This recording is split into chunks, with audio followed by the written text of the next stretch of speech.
I noticed there's a new option as well. Okay, we are live. Good evening, everybody.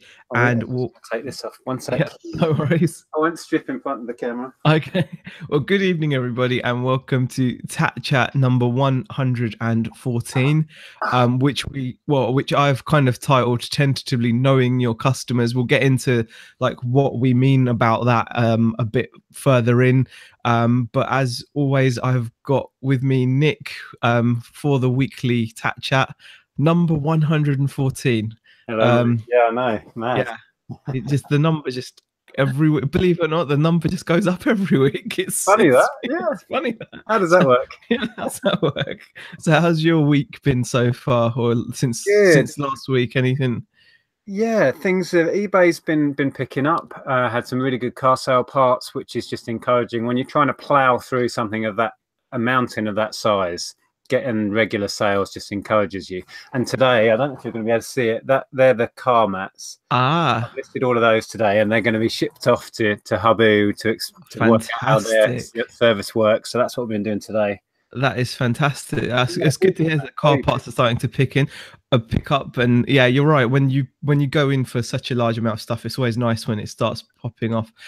We've already got 46 people watching at the moment, which is fantastic. We've got say a few hellos. We've got Peter Ray. Thanks for popping in as always, Pete. Really appreciate it. Who else we got? We've got Karin in here as well. We've got Lucy. We have got Karen as well. Heather falling on a bruise. Chelsea. I feel less guilty about talking to the chat now as well. In terms of like spending time in the chat, I feel less guilty for people that watch it after it's gone live, because now I know that, because I used to be conscious that if you spend too much time chatting to the chat and whatnot, and it's basically, if you don't know what we're talking about, the live chat that you guys can see now live now appears if you rewatch these, and it makes them so much more watchable. Yeah, it's really odd because everything's relative, and you can see the speed of the chat, you can see the comments, you can see, and it's it's like it makes it much more you like of the moment, doesn't it? It makes a lot more sense. I'm just gonna have a glass of water. Carry on. No worries. Of course. All right, Peter Cummins, Reselling Polly, Simon Mitchell, Ali is in here, Phoebe, Fin Fashion Plus, Gloria. Hi everyone, excellent to see so many people in here. Lex Oliver as well, Southwest Sellers. Yeah, brilliant. Got the chat on my phone and the boys on the big telly. Oh wow, epic. Using technology to its fullest there to have the chat on the phone and then the video on the TV itself. Yeah, we watch them sometimes. That's great. Makes it a lot more kind of interactable. Nick's got Karin has a question for Nick. Question: would you like a free Mario Kart dust cover for your Switch? Oh my god! How would I say no to that? That sounds epic. That would be epic, Cohen. Absolutely. Drop me a message and we'll sort it out. Could do a little video of it when you get it. See what totally do that. That looks awesome. I'll give you a shout out and a link to your store. That's not a problem. Exactly. Hyperpicker clicking. Caroline's in the chat as well. Hi Kaz. Sir Thrifts a lot. I was literally eating Kentucky Fried Chicken and was thinking about you, lol. Excellent. We were out the other day. I can't remember where we were going. We were in the service station and there's a KFC there, and we instantly thought of you. It's like ingrained in my head now. With chicken now. That's it. You are totally. That's my legacy, to be synonymous with chicken. That's it. Fair enough. I see a brand deal coming. Oh yeah. It's in the works.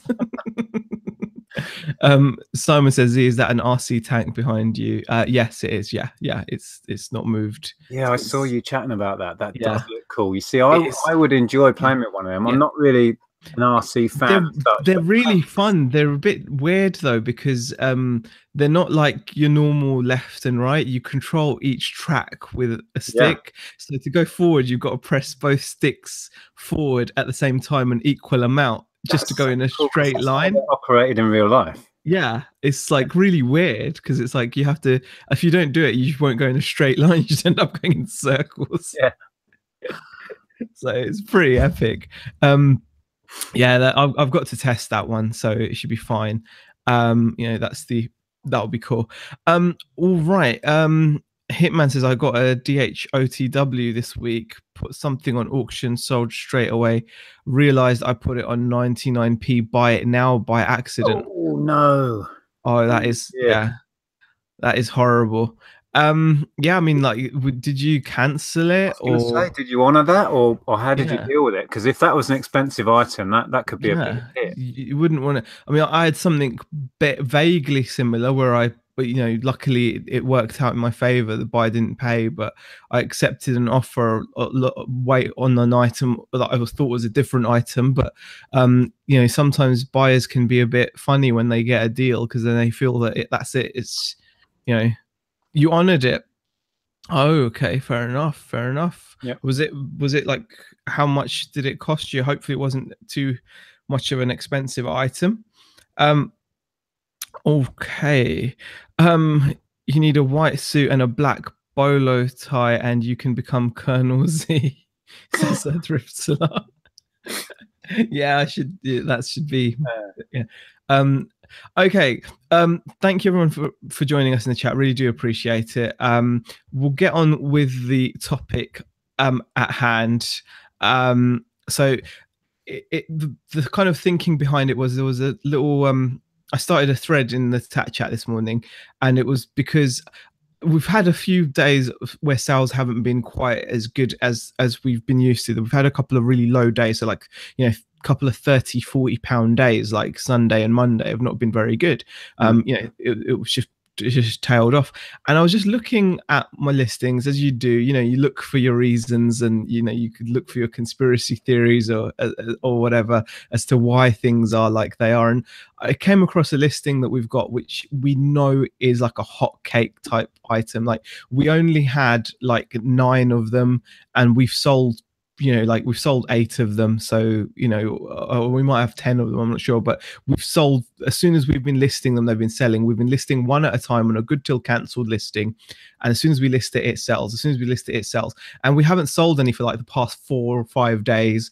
And I had a look at this item, and it turned out that I saw the same item for sale, but on an auction format, and it had 6 days left, and the other seller had started the auction at a penny more. I know it's only a penny more, but a penny more than what like I had gotten mine at, and yet they've already gotten a bid on their item, and my item still sat there. So someone's bid at 80 quid on this item that they're going to have to wait at least 6 days to get, whereas they could have gotten mine, which is the listing above it, which has 8 sold for 80 quid. And which just made me think that is a bit peculiar. And then it got me thinking about something else we deal with, which is like model kits. I mean, things like this. These little model kits. I've been sitting on these for quite a while, had them on Buy It Now for quite a while, and they get very little interest. But recently I've been putting them on auctions, and magically people are then fighting over them and pretty much bidding them up to around what I was asking anyway. Okay, sometimes it might be a 5 or a 10 or less, but considering they're going week after week on auction, it just got me thinking, are there certain kinds of it's like knowing your customer, like knowing, depending on what you're selling, knowing. Do you think, or I know initially you thought it might be to do with visibility of the item and the whole sort of tin hat theory thing, but do you think it's more to do with how people are searching then?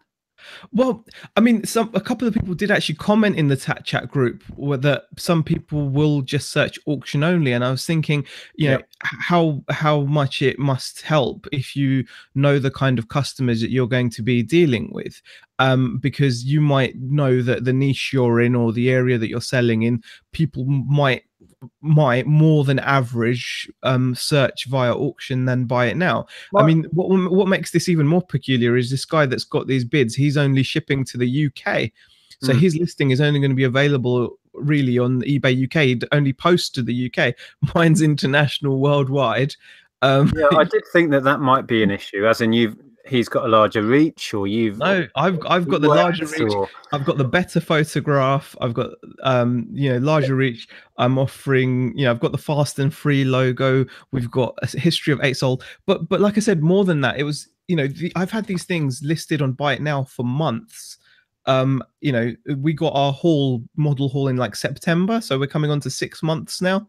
And a lot of this stuff got listed straight away because this was quite easy, it was big bulky stuff, and I've had very little attention. I've gotten the odd sporadic sale. I'll tell you what though, do you remember ages ago I did that listing about when we used to have all of our stuff on Good Till Cancelled? And I did a similar video where the sort of kicking off point for the discussion was that I had a board game listed, and I happened to do a similar thing to you. Why is this not selling? I kept reducing the price, and then I looked up recent sales, and in that week ones had sold for up to like half again, if not double, on Buy It Now and on auction.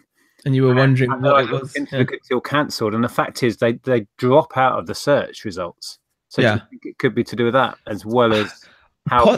Possibly. I mean, it doesn't explain the Spectrum unit that I was talking about in the chat group. No, because you've had sales on that list. Yeah, I've had 8 sales. Yeah, which is insane. So because you've been resetting it to 0, haven't you? Or letting it go. It goes out of stock, and then I add 1, and then so it counts. It keeps my sales history. So it keeps the rank as well. Keeps my rank, keeps my sales history. And more than that, it then comes up in red letters saying only 1 left. So that's a good sales tactic. I like so because I've got, I could have just put all of them up, but it's better just to always have it saying like only 1 left, and then just put 1 up when 1 sells. But yeah, it just got me thinking that maybe different, this is where it could be quite useful to know how your customers shop, and then it comes into the territory of niches. So different niches will have different customer bases who are used to different things.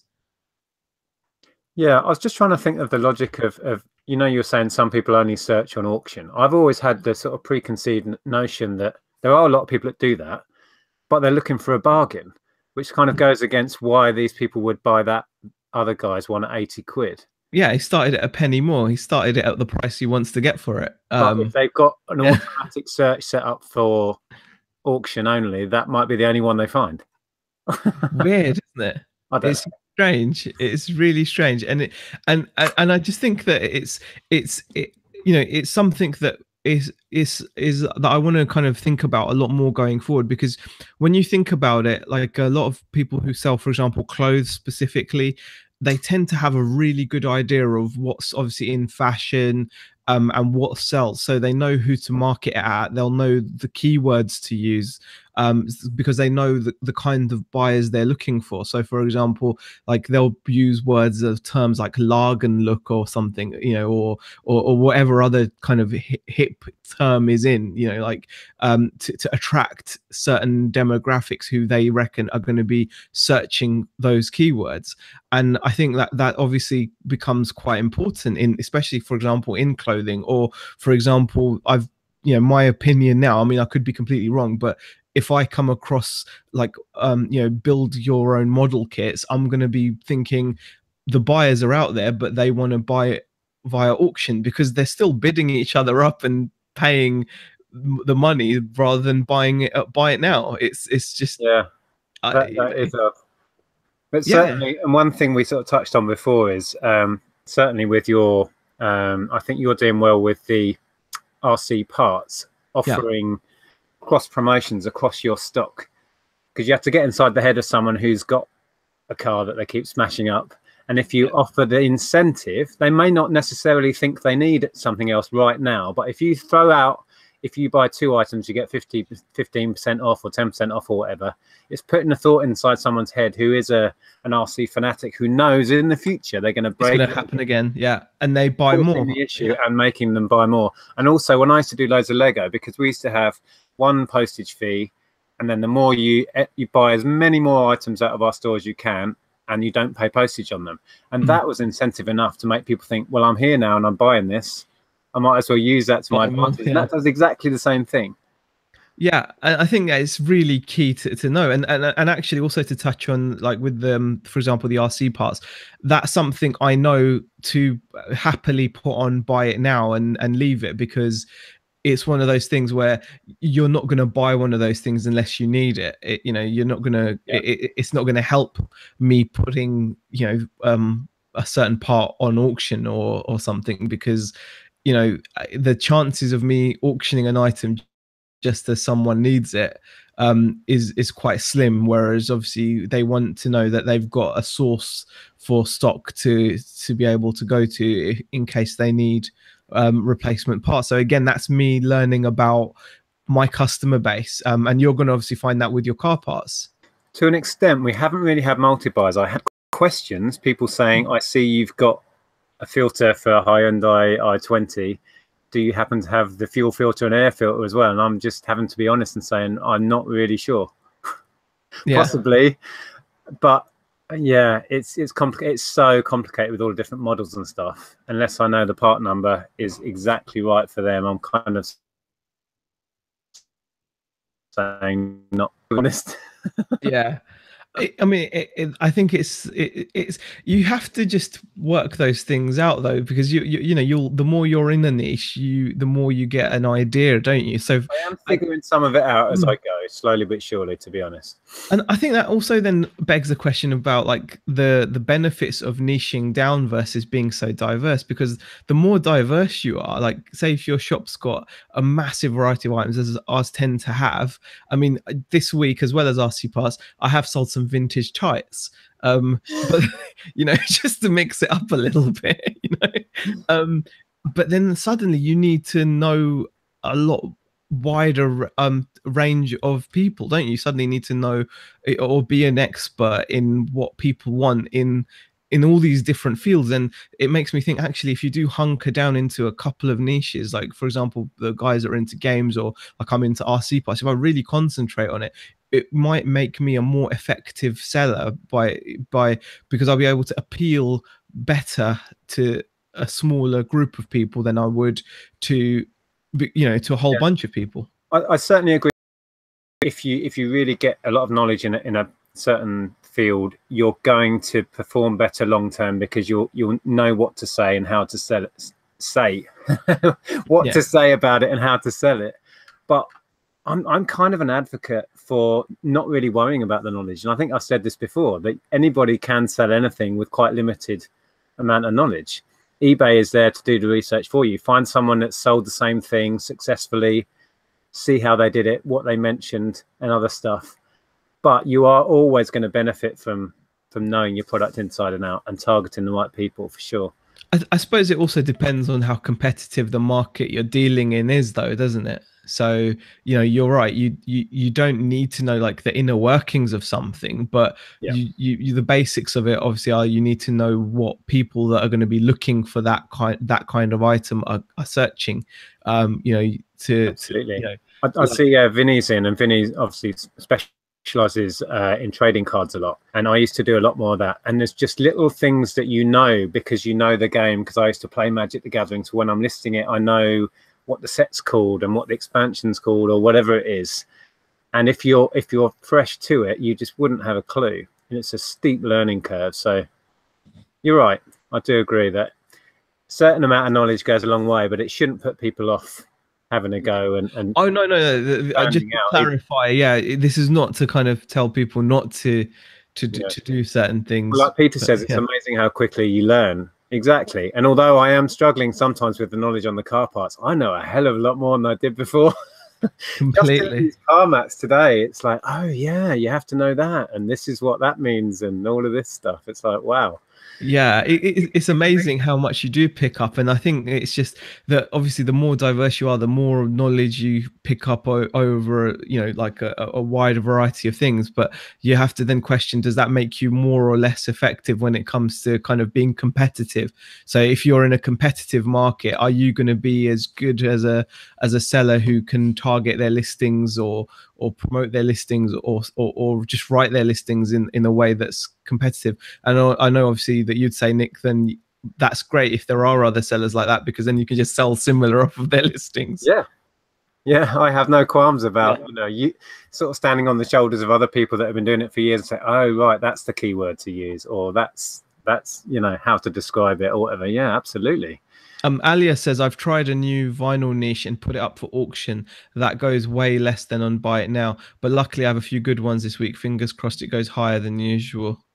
And Jason says, hi all, just got in from work.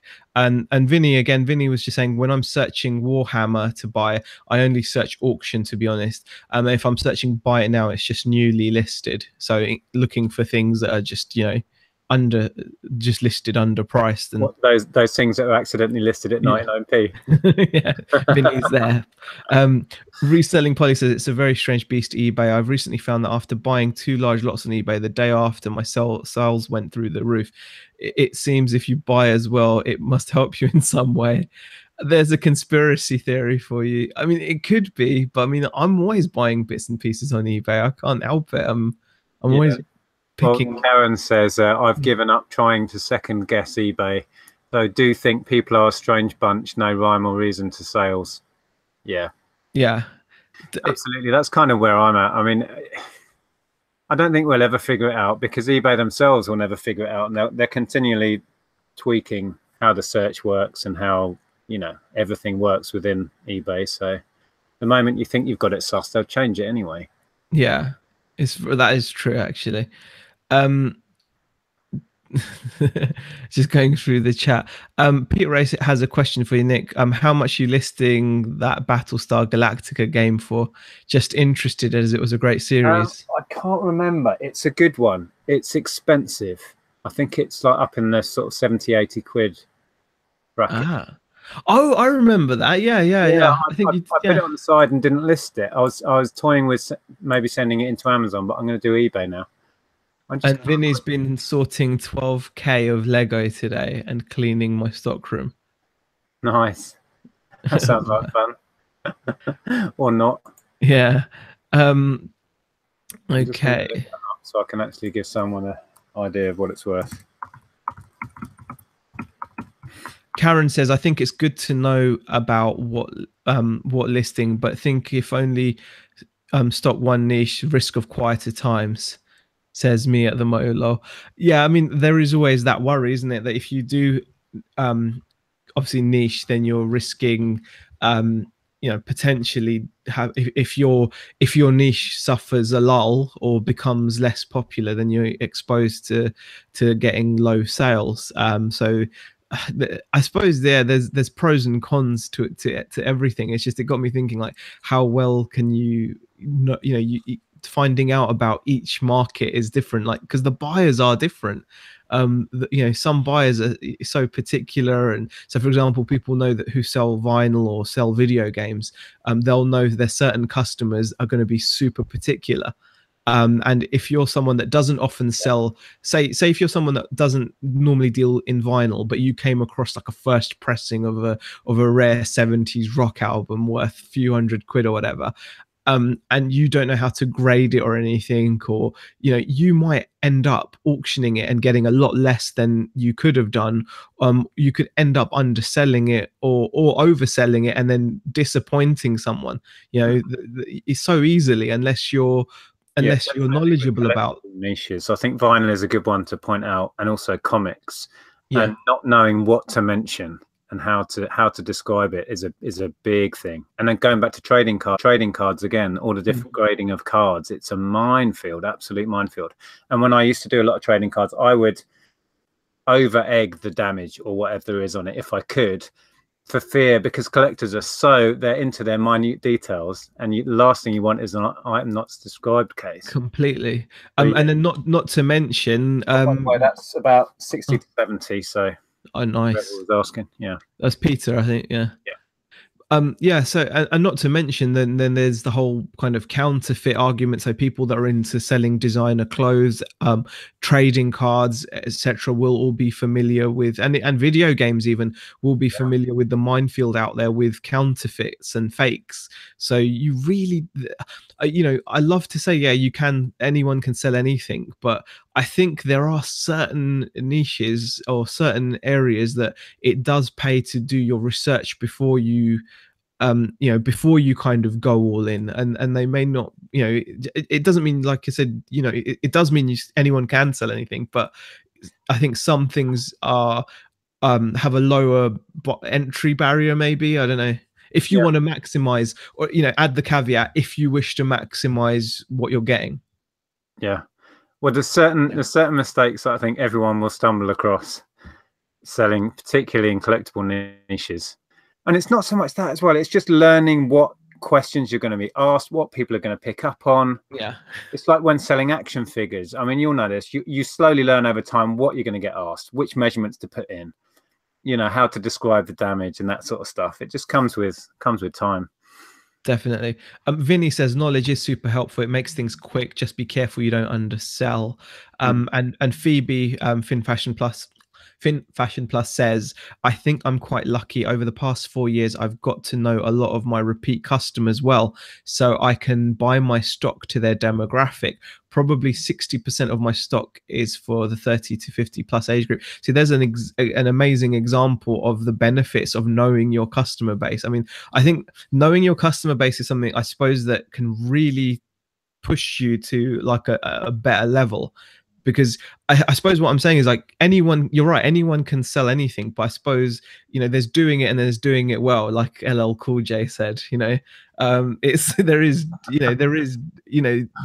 it, and then there's doing it well, right? And I think in a way, I suppose, like, we all start from this base where we just pick up whatever we can make profit on, and we sell it. But I think that's a really great comment there from Phoebe, because it just shows that you can learn more about your customer base and who you're aiming or targeting, and then you buy stuff that they want. That's the trick, isn't it? At the end of the day, you want to buy things that people want. You don't want to buy blind. You don't want to just buy like, oh, I know there's profit in it, I'm just going to buy it and that's it. But there may well be profit in it, but what if that completed listing you saw was one sale in the last 5 years, and you happen to come across it because that one sale every 5 years just happened to be in the same week that you find the item at a charity shop? It's possible. Yeah. I was just reading some of the comments on what we were saying before. Vinny goes on to say trading cards are a nightmare. Many collectors are PSA grading cards now, so you have to be extremely careful when you're grading them on eBay, especially Pokemon cards. Yeah, I've fallen foul of that, definitely. Well, I remember I spoke to you a while back, Vinny, about that card that I undersold. Really didn't give it as much value as I should have done. It kind of the other way around. And Aaliyah says, PSA trading, is that the grading where they put them in the clear plastic with the number? Like I think so. I've never done it. Oh, you've never? Oh. No. And then Elias goes on to say, I love comic grading. That's my first niche. The best thing would be to get it officially graded by CGC. It's good to have a little knowledge in the field, absolutely. So there's another official grading, but that's another cost, you see. It's another cost, it's a time, and unless you've got a particularly valuable thing, that wouldn't be worth the time and effort. Yeah, exactly. I mean, you can do that with computer games, can't you? You can send them off to have them officially, and they put them in that clear plastic box, don't they? And then Peter Cummins says also the shared knowledge in the group is great. Z for coffee machine and RC Nick for Hyundai parts. You're now the official Hyundai parts specialist. Yeah, but as I was saying before, I don't actually have a whole lot of knowledge. Because I'm putting in the part number and finding a listing that has the information on it. Okay, what other comments have we got in here? I was sitting here thinking, why has Z got a big tank sticking out of the side of his head? All right, yeah, it's just behind me. I need to sort that out. Okay.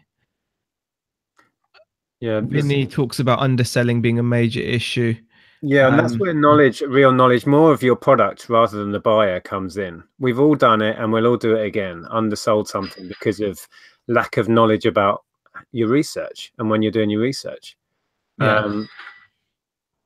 But I think when Bam sold that, it was on auction anyway. So hold on, I'm just going to sort this lighting out quickly because we did. Yeah. Have you got it set up differently to how you normally do that? I forgot to set the lights up, and then it started to get dark. So I think that'll be better. That's a bit better. I think that's cool. That's a bit better. Reaching you out. Yeah. When Dan was selling those figures, I think they were on auction anyway, weren't they? So you'd have thought it would have got to its mark. Perhaps there wasn't enough demand. Yeah. Fritz Dell says it's amazing to see how many international buyers there are who bought our VCR combi DVD players and tuners. It was a great niche tip from the USA. Craig's Hunter Pete, and it really does pay off. Okay. Yeah, I mean, again, it's spotting. You know, it is.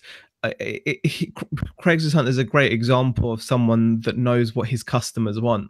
I mean, he's obviously gotten a lot of that knowledge. I mean, and you know, from obviously running his shop on a local level for all those years, so he knows what sells in his shop. And you know, that's going to give him an advantage. If he didn't, he could end up stocking his shop with a bunch of stuff that he may think is cool or whatever, but the local market doesn't want to buy. So you know, when he takes stuff, he's got those two outlets. He's got online, and then he's got his shop as well, hasn't he? So yeah, I love watching Pete. He really has harnessed both. You can tell he's like honed his ability, hasn't he? Yeah, it's great. Yeah. Alf, sit down. Oh, you got Alf in with you? Yeah, there's dog barking, so Alf's got to bark, you know, and do his thing. Go to bed. Phoebe was just saying. By the way, I wasn't saying that Darren did anything wrong selling that stuff. He was making epic money. He just says that he needed to sell it on quickly. And it's taking up space in our house. It was an epic sale regardless. I think Vinny was saying that potentially there was a lot more value there. But that's super, super niche. I struggled. When I had that haul of Warhammer stuff ages ago, I found that really quite hard to research. Because, again, I had so limited knowledge on it. Yeah. Researching things that you have limited knowledge on can be quite tough to know what to search. Yeah, definitely. I mean, especially with something like that, it's daunting, and like the fans have certain words for things, or you know, that may be different from like the official description or whatever, and there could be so many different things. Question from Kevin Rosen.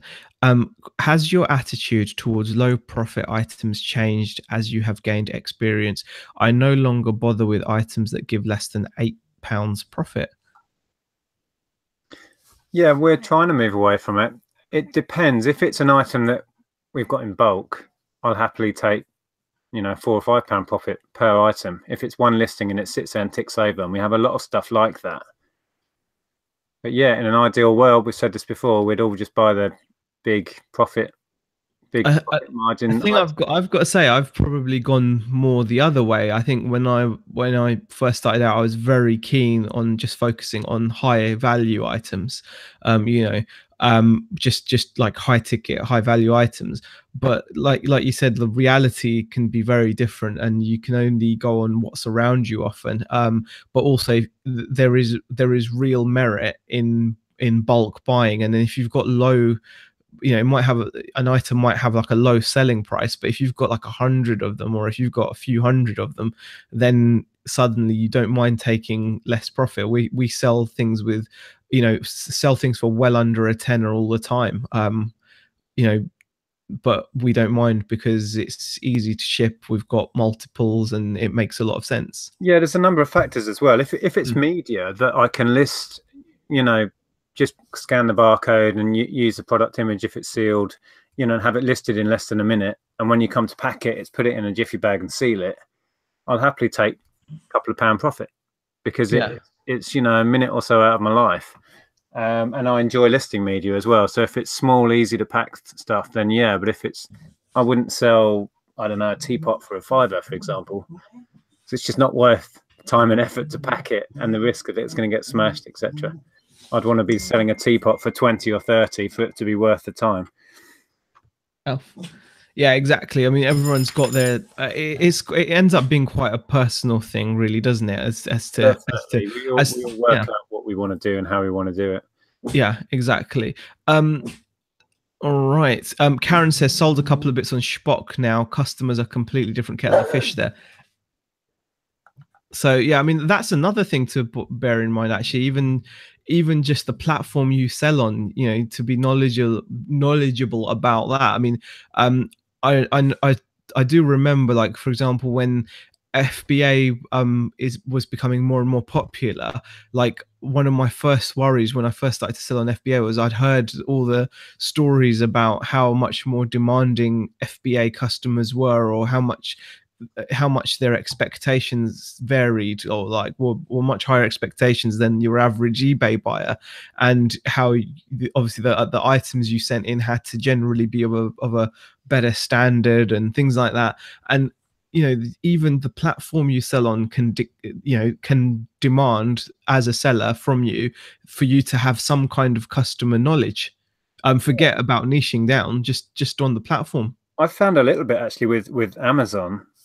Sometimes they really don't know what they're buying or what they're talking about. It's just the kind of find a picture and click it and buy it. Whereas on eBay, I mean, talking computer games niche, if you sell consoles on Amazon, I've had issues. I know Tom's had issues because people just don't understand you're buying a console from 1994. It's not going to work on, certain TVs potentially, or you'll have to buy an extra lead. And people, it feels like it's probably an overgeneralization, but on eBay, you're selling to collectors or people who know what they're buying. And sometimes on Amazon, it's a whole different market. But and I think that just is another good example there of getting to know who you're selling to. So yeah. on a kind of a more macro level, I suppose, because you can, I suppose, going into niches you can get bogged down in lots of details about certain customers who buy vinyl or Warhammer, etc. have got their own differences. But even on that broader scale, you can start actually boxing or categorizing up buyers of certain platforms. So I wonder what experience Karen had on Shpock to say that they're a completely different kettle of fish, because definitely Amazon customers are known for being a bit more demanding, I suppose, or just expecting things to just work, I suppose, maybe, whereas maybe like you said sometimes there's very little you can do to protect yourself from that either. But what I ended up doing when I was sending in PS1 consoles was I was buying a 199 SCART lead to go with the aerial lead. Yeah. And putting that in my listing as well. Not that I think many people read the blooming descriptions on Amazon, but then you're covered, aren't you? A SCART's going to work on 90% of TVs, and you've kind of hopefully dodged that person who doesn't know what an RF cable is, let alone how to use it. Yeah, I mean, a lot of people out there do not know how to tune to channel 36. That's just a fact. That is a definite case of thinking forward to who might be buying this on Amazon for little Johnny's Christmas present, and have no idea that it won't. And I'm pretty sure a lot of modern TVs now won't bother having an analog tuner in them, because there was obviously like a phase between when digital TV came in, that TVs would have both analog and digital tuners in them. And sometimes what would confuse customers would be, they wouldn't be able to tune things in because they were trying to tune the TV into channel 36 when they were in digital TV mode rather than analog TV mode. So that was confusing enough for a lot of people. I remember at the time, we used to have a lot of customers saying, I can't tune in this VCR, I can't do it, I've just bought this new DVD video combi, I just can't tune it in, I can't record off the TV. And it would turn out it's because they weren't, they were connecting using those RF cables, but the TV was in DVB mode. And now I'm guessing modern TVs won't even have an analog mode, which means if you sell a console with an RF cable, it's just not going to work. So the only way to connect it would be to use like the composite video cables. And on some TVs, because they're so thin now, I think you can only get those by the adapters that they supply you with. And most people probably lose those when they get the TV. And when they first buy the TV, probably in a little packet. You imagine the amount of consoles or vintage consoles sold through FBA last Christmas that were just returned as faulty. Yeah. Or Amazon just refunded them, and that was the end of it. Yeah. Hundreds, if not thousands, I bet you. It was interesting that Shpock was mentioned, because you may know that I experimented a bit last week with that. Yeah. I listed 8 things and sold 2 overnight. One messed me around and eventually came to pick it up. He kept forgetting, but he seemed fine. I tried to upsell him and get him to buy something else while he was there, but he didn't. And then the other one was a camera that sold as not working. A vintage camera that I picked up ages ago happened to I couldn't make it work. So I'm hoping there'll be no comeback on that, because it was sold as seen sort of thing. We'll see. That one I posted. So there is you can ship out through Shpock. So we'll see. So you've had a decent-ish experience so far then? Yeah, I think so. It's okay. I can't grumble. Reseller Gaming is in the chat. That is Tom the English Picker, for those of you that don't know. Reseller Gaming, if you click on the 3 buttons next to his name, you'll be able to go over and subscribe. Tom's doing some really fun gaming streams, and he says, I've had my old Warhammer and 40k stuff but can't sell it as I've painted it and remember how long it took to paint. And the other reason you won't be able to sell it, Tom, is because you've probably done such a terrible job on it that no one will want them now. Oh, harsh. Sorry, I always have to have a little dig at Tom. It's fun. I'm sure Heather says there, I inherited a huge lot of different coins when my dad passed last year, and I'm clueless but willing to learn for sure. It's easy to stay in my comfort zone. That's another market where I had a coin collection that I was always going to get round to selling. I ended up selling it to Tom, who's in the chat, because that's his passion, and I think he wanted to keep some and then sell on the rest, and that was fine, because it was so much easier for me to sell it for a set price, probably, you know, and obviously leaving some margin for Tom, because it was so much work to just begin to get in my head how to sell these things, how to even start. Tom then just put them in a bag somewhere. Yeah, they've been added to Tom's hoard. Yeah, just somewhere in, like, he's probably forgotten where they are now. There's been talk of Toys R Us and how their sale isn't really a sale yet. Yeah, it's not surprising. They're trying to catch people, aren't they? And Tom actually says Amazon customers are brainless. Bit of a generalization there, but Tom's got plenty of experience selling on FBA. So anything Tom says about FBA, yeah, it's a generalization, but I think I've had similar experiences to Tom, where people just blindly buy something and don't really know what they're buying. Yeah. Like I said, sometimes there's nothing you can do to protect yourself from it, but it's part of the Amazon experience, folks. Simon Mitchell's made a really good point. I think knowing your customer is even more important with Amazon merch. Designing the right pattern for a tee means sales or no sales. I've not made the right designs yet. Have you? I've had no sales on merch whatsoever. I think we've only got like 5 designs up still. We kind of gave up on it, and I'm guessing, yeah, it's so important. I remember when Jay was talking about it, because she had that monster December, and she's obviously got the knack for it just right, where it's knowing what people are going to be, the kind of designs or the kind of things that people are going to be searching for. That is definitely a very much targeted and like, you really do have to pinpoint. It's so much about predicting demand with merch. Yeah. I mean, I touching on what we've done, we've sold 17 shirts, but that's just one shirt. And that's mainly because of friends we have in America, as I'm sure you're aware. So yeah, we're struggling with that. I haven't given it any time or thought recently. Yeah, so Heather says it's true. The Etsy customers have different expectations. Yeah, Etsy's another one. You know, it's you know, people that sell on Etsy, you see how they spend so much more time framing. You know, people do things on Etsy which are almost in direct contradiction to eBay's recommendations. For example, like if you actually look at eBay's guidelines for how to take a good photo, they will be the opposite of what most sellers on Etsy do. Yeah, I'm sure if you're a successful Etsy seller, you probably know the value of photographing your item with a nice kind of a surrounding or background versus a plain white background, as most eBay sellers will do. Oh, really? I didn't realize they actively promoted that then. Well, eBay, yeah, if you look at their photo guidelines, they'll say, you know, it's best to do it. Etsy. I know what eBay suggests you do. Yeah, no. Etsy don't have I don't know about if Etsy have got a guideline or not, but what I'm saying is a lot of really good Etsy sellers, when you look at their photos, they tend to really dress their photographs, don't they? Right. So they don't just put their items like on a white background and take photos of them. Some of them do, but you see a lot more where people kind of have their photos in like a setting, like you know, their items. They're selling the vintage. Yeah, exactly. Yeah, which would be in direct kind of opposition to eBay's guidelines, right? So it's kind of interesting to see, you know, that obviously if you just took your eBay game and applied it directly to Etsy, I think your success would definitely be limited. Oh, sorry, that's me dinging. Yeah. Just interesting, that, isn't it? Okay, sorry. Yeah, no, it's right. Okay. Right. I think we're still talking about Spock here. This is Karen Nocross. Timekeeping for collections is not essential, and they don't really check what they're buying. I think we're talking about Spock here. Yeah, yeah. I could be handing over bags of rubbish.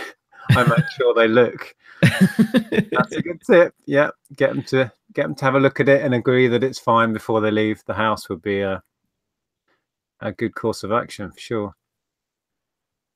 Yeah, Vinny says, not only knowing your customer, but knowing your platform. I'm so scared of Amazon, I don't think I'll ever venture onto it. See, that's so strange because, for any of you that know Vinny out there, he is a very accomplished businessman. He's got a very successful, like, high turnover, busy game store dealing with very demanding customers, like it's trading card competitions and all that, and he does all that stuff like in his sleep. eBay he's doing in his sleep.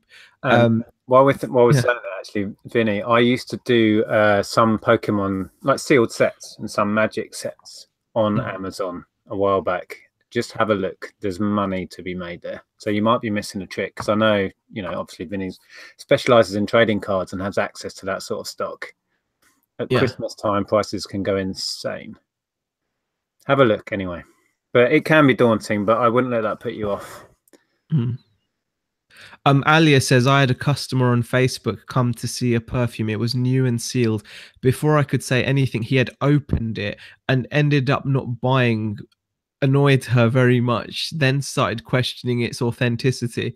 That is shocking behavior. Like, you wouldn't just come round and just, like, that's crazy.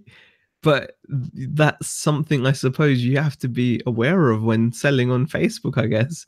Just without asking, just opened up the wrapping. That's shocking. Can I test it first? Yeah, and decide you don't like it. Oh man, alive! Wow. Yeah. Yeah, that is crazy. But I mean, again, that's very different, isn't it? It's very different. Both Heather says both Etsy and Poshmark encourages that artsy background. It's a form of marketing, I suppose, says Heather. There you go. So Etsy and Poshmark both encourage I think they try to create that look and feel on their site, don't they? It's a very arts and crafts. It just shows, it shows how much stock these companies put into selling to their customer base. So eBay must know what their customers, they obviously spend loads of money on researching and finding out what their customers appreciate in a good listing, and that's what they then will try to push on to us as sellers. And in the same way, I'm guessing Etsy and Poshmark have got data and information on what people that use their sites appreciate, and they will encourage their sellers to do that. Yeah, and as a platform, you'll want to have kind of your unique selling point and the look and feel of your site. You want to be different, don't you? Ideally, I've just noticed that Vinny's scared. Just do it, Vinny. Just have a go. What's the worst that can happen? Yeah. Oh, and Bumcrack Picker says, "Oh, plain background. I thought it was plain background. I don't have to take my photos at the airport anymore then." Yes, no, you can stop doing that now. It's all good. Will you take less? Says, I got a Spock buyer that has bought that has bought it, then just will not contact me about pickup, and the amount of buyers that say, do you deliver because it's local? Yeah.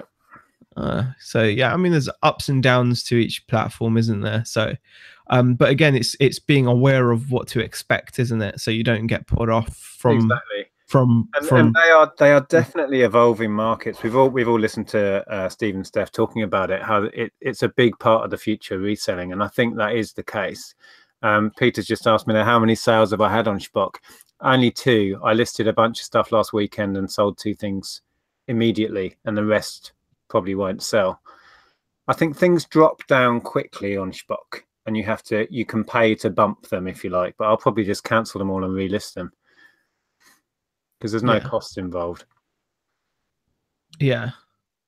Karen says that my friend is very successful on Etsy and all her items are on a branded background and people look for her items in her niche via the background. See, that's clever. Sticking to a very obviously your themed background, and then your customers will seek you out that way. That's clever. I like that idea.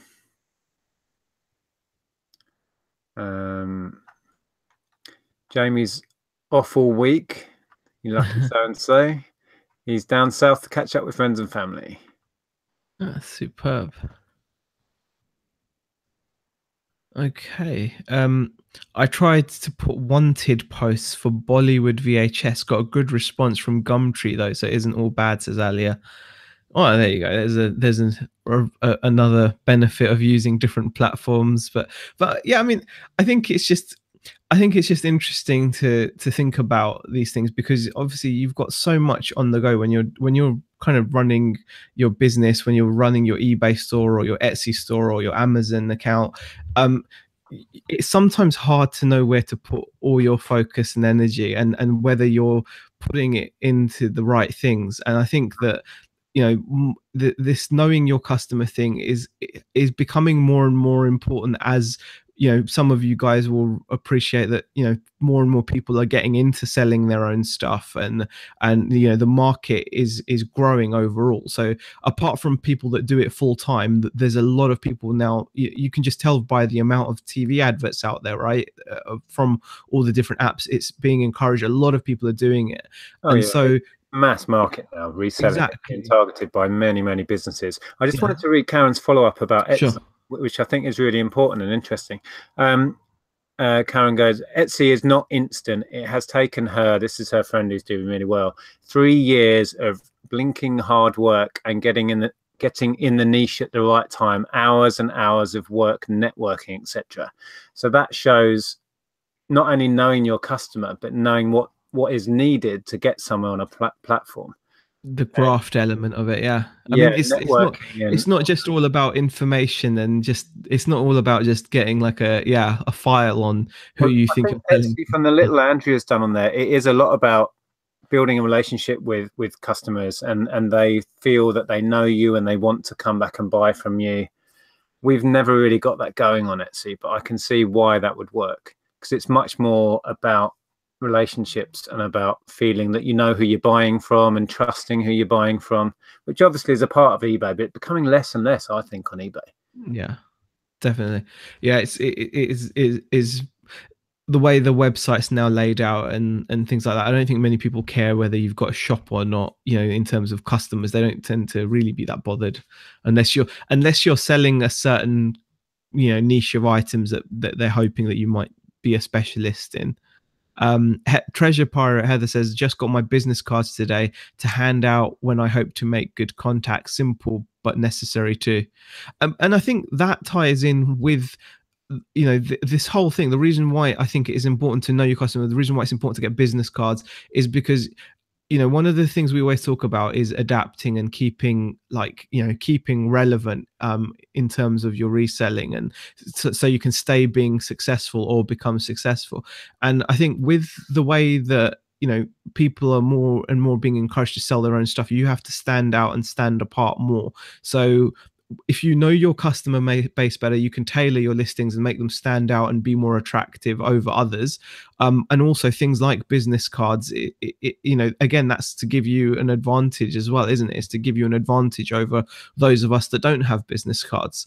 And then once it's become the norm, for example, to get business cards, which I don't think it ever will be, because I think it requires a certain amount of confidence to actually hand them out, which I don't think people appreciate. I think, you know, because I really do think handing out a business card, there's different ways of doing it. You can either do the kind of normal kind of basic method of just posting it through letterboxes, in which case 9.9 times out of 10 it's going to end up in the bin. Or you can hand it out as part of a communication, which is going to be much more powerful, much more potent, and that's where a business card will actually do its job in creating a contact. Like when you're actually talking to someone, it would have to be part of a conversation that you're having with somebody. You've broken the ice. I know who you are. By the way, here's all my details on my card. Give me a call, sort of thing. Definitely. It's interesting people were talking about business cards there, and I think saying that they were marketing their own website or their eBay shop or whatever that way. It's interesting because I've always thought of using business cards to promote me as a buyer looking for more stock, but I can see that there is legs in setting up, you know, a separate website. I think it was Wally's Shed who's in here, who is doing really well. He set up his own Facebook selling group for his own stuff. Yeah, promoting that through business cards and stuff, which I think is a great idea. And Southwest Seller says, Heather, agree about business cards, trying to get customers to buy away from eBay, Facebook, and Etsy. Yeah, that's what I was reading. That's interesting. Simon Mitchell says, large companies profile their customers, working out who they are, what they want, what things they're interested in.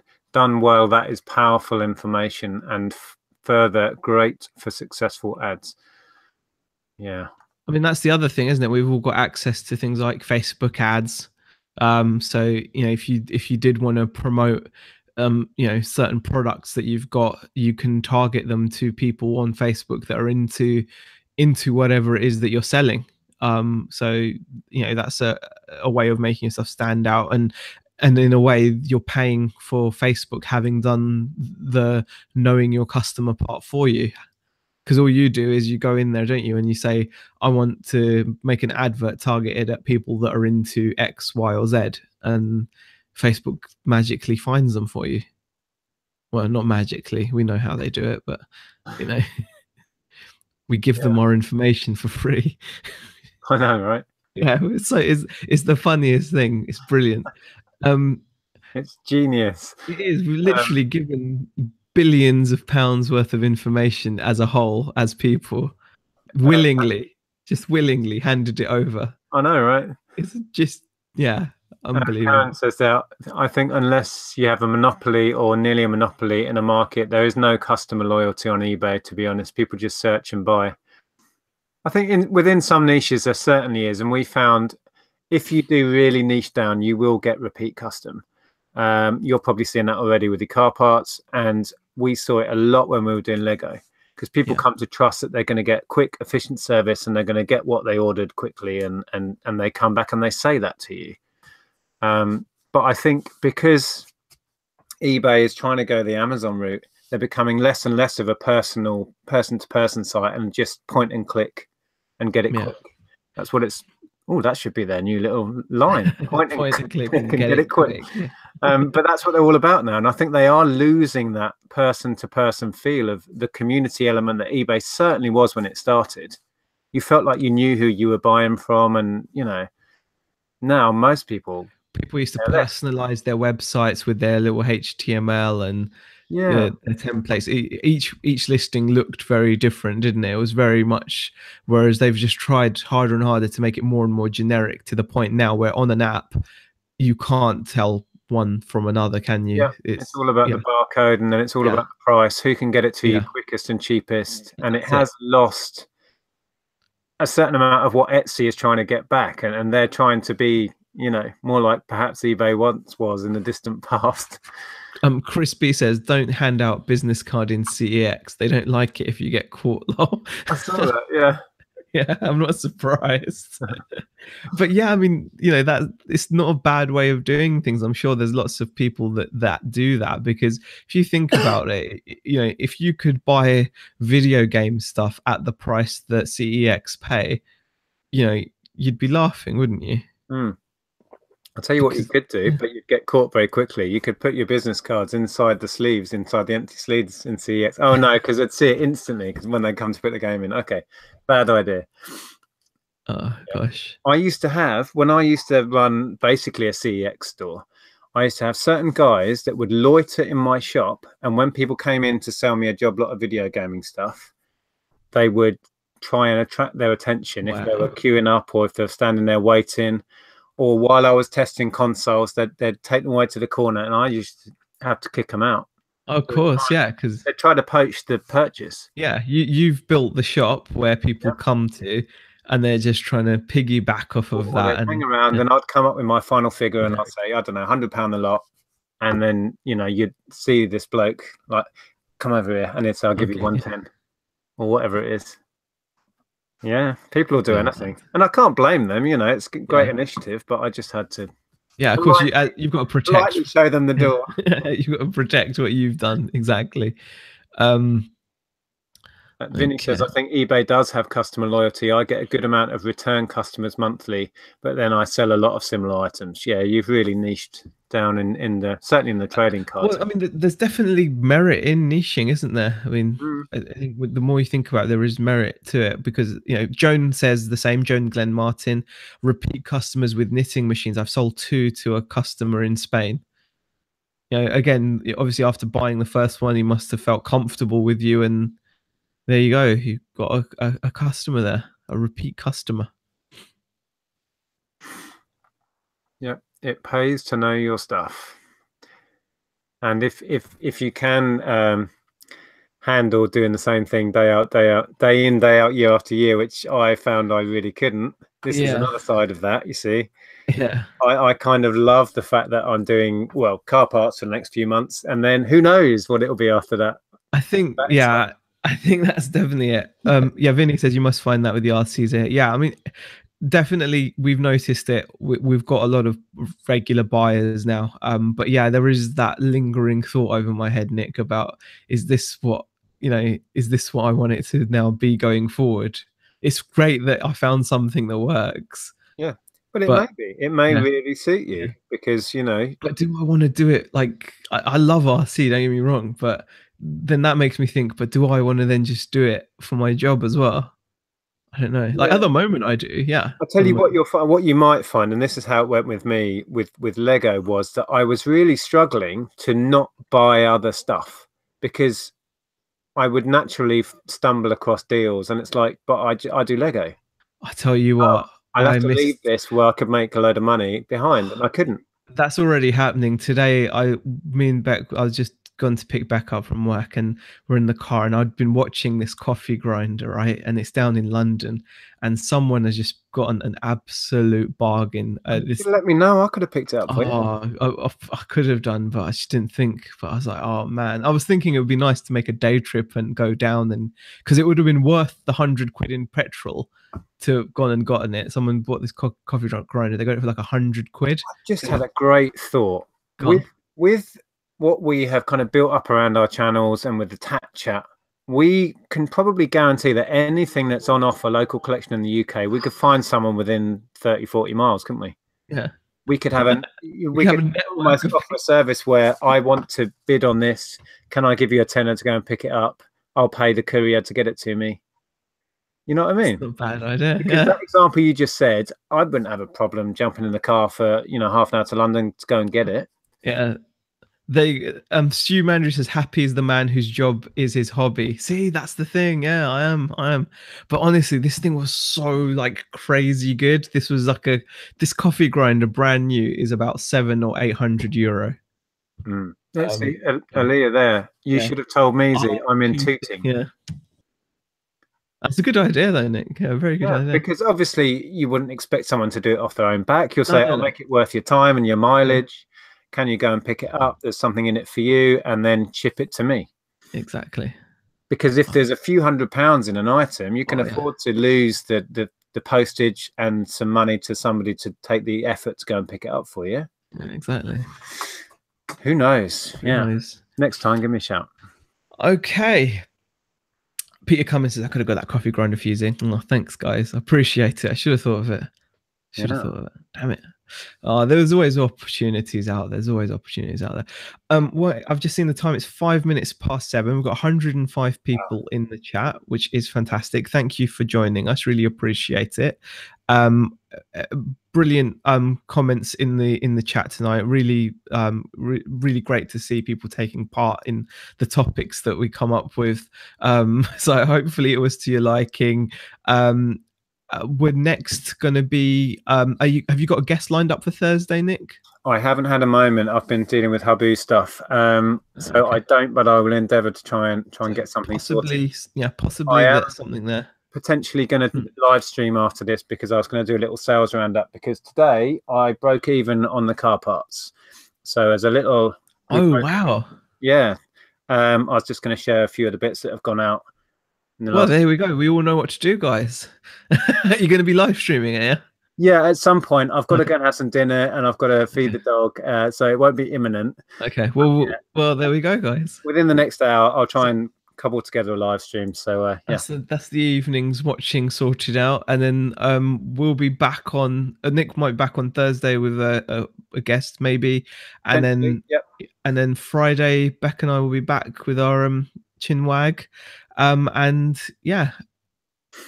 Superb. Yeah, we'll see you on Sunday. Oh, thanks, Heather. Heather says, very interesting chat, guys. Congrats on the car park success. Yeah, it's always nice with a big call. So quickly as well. That's happened mega fast. I know. And I was only saying to Andrea, we've got so much left. The surface, haven't you? Yeah. Yeah.